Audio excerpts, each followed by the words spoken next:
โอเคครับเดี๋ยววันนี้เรามารีวิวตัว Kendo K6522ครับวันนี้มีสอบถามเข้ามาเยอะเลย2ดิมสเปคเทพนะครับมี GPS นำทางในตัวและก็รองรับ Android เวอร์ชัน 8.1.0 นะครับเรามาดูฟังก์ชัน GPS กันนะครับนี่ออฟไลน์นะครับเนื่องจากมีเสาสัญญาณ GPS อยู่ในตัวนะครับผมค้นหานะครับแถวนี้อยู่แถวเซ็นทรัลเวสเกตลองดูผมอยากจะไปเซ็นทรัลเวสเกตนะครับเราขี่เข้ามาเซ็นโทษครับโอเคท่านขึ้นแล้วลองดูครับเซ็นทรัลพลาซ่าเวสเกตนะครับโอเคถัดไปนะครับตกลงนำทางง่ายนิดเดียวครับไปละบอกระยะทางบอกเวลาที่จะไปถึงนะครับโอเคลองดูซิว่าฟังก์ชันมีตั้งค่าแผนที่ได้นะครับเป็น 3D 2D ได้เลือกได้เลยนะครับกลางวันกลางคืนไม่ต้องกลัวนะครับแต่เวลาจริงๆแล้วเนี่ยมีโหมดกลางวันคืนแต่เวลาเครื่องเน็ตอัตโนมัติให้เวลากลางคืนก็จะดับแสงเป็นเวลากลางคืนให้นะครับตัวนี้โอเคฟังก์ชันคร่าวๆของตัว GPS นะครับแล้วมีอะไรอีกนะครับที่สำคัญมีเกมในตัวถึง1 2 3 4 5 6 7 เกม6 เกมนะครับในตัวเลยนะครับออฟไลน์ในตัวรถติดน้องๆหนูๆหรือว่าคุณพ่อคุณแม่เล่นแก้เหงาได้ครับสนุกนะครับนี่ครับผมยังชอบเล่นเลยนะครับโอเคเลิกทำต่อไปฟังก์ชันเราอยากดู YouTube ไหมครับเดี๋ยวนี้ดู YouTube บนรถนะครับเชื่อมต่อนะครับตัวนี้เป็นโน้ต5นะครับผมลองดู Android นะครับเสียบดูนะครับผมโอเคเข้าฟังก์ชันจับคู่นะครับผม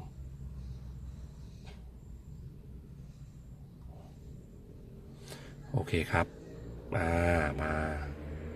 ปั๊บนะครับผมดูหนังหน่อย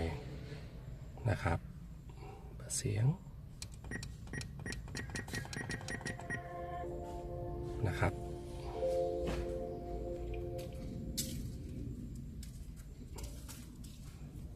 ในตัวนะฮะเห็นไหมฮะนะครับตัวเลยนะครับอันนี้นะครับผม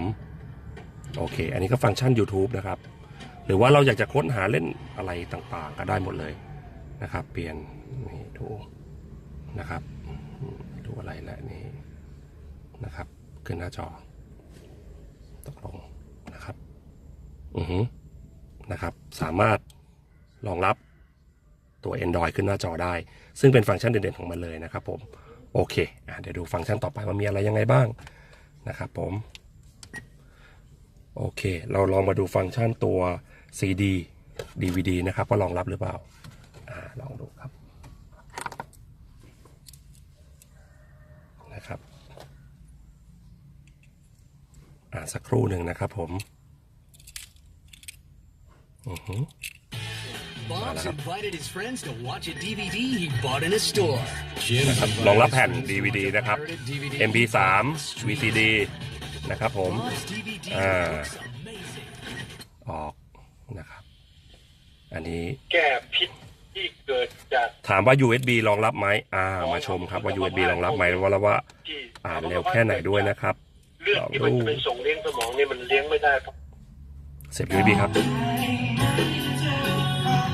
เร็วมากครับตัวนี้ EQ 10 แบรนด์นะครับตั้งได้เซอร์ราวพร้อมนะครับ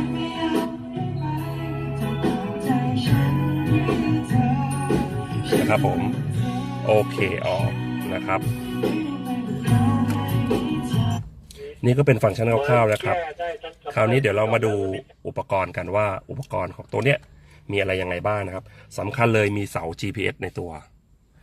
นะครับเมมโปรแกรมนำทางล่าสุดนะครับอัปเดตได้ตลอดนะครับผมสายที่สำคัญคู่มือพร้อมใบรับประกันโรงงาน1 ปีนะครับผม